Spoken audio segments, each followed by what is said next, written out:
So what we're talking about is love, and we are talking about work. So you can't call it care at work or something fluffy like that. Love at work can sound fluffy, I suppose, if you don't really understand what it means. But it means deep caring and respect, according to the Oxford English Dictionary. And if that's the case, then why not call it that?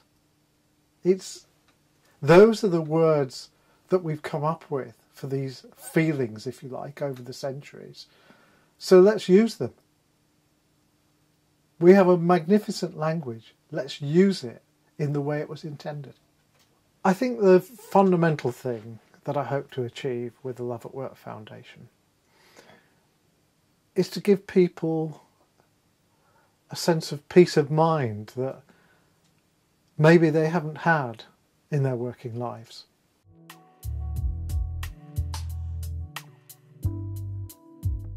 I think what I really hope to achieve with the Love at Work Foundation, and of course the book, is to help people de-stress their lives. Life just gets faster and faster. We seem to have less and less time, and we seem to be under more and more pressure to do what our bosses require of us. We cannot go on just working harder or longer. There aren't any more hours in a day, and we can only take so much pressure. So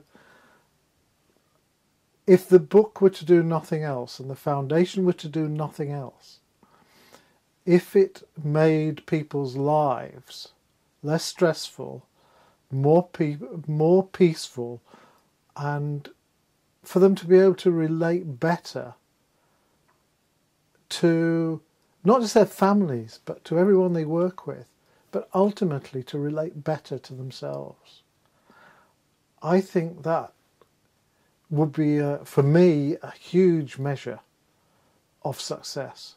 If I can achieve that, I would be very happy.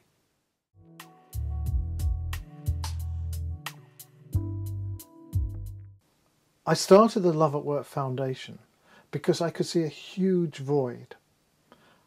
There seems to be a gap between those people that want to do things differently, to be in work differently, and those businesses that want to do it differently. There is no real focus for them, and the foundation is there to fill that gap, fill that void, not to necessarily tell them how to do things, but as a focus for communication of like-minded people. And like attracts like. And when that happens, the exponential happens too. My aim is that there will be more people in work and more businesses running businesses where this paradigm is prevalent than there are people in the old paradigm. It won't happen overnight, but it will happen.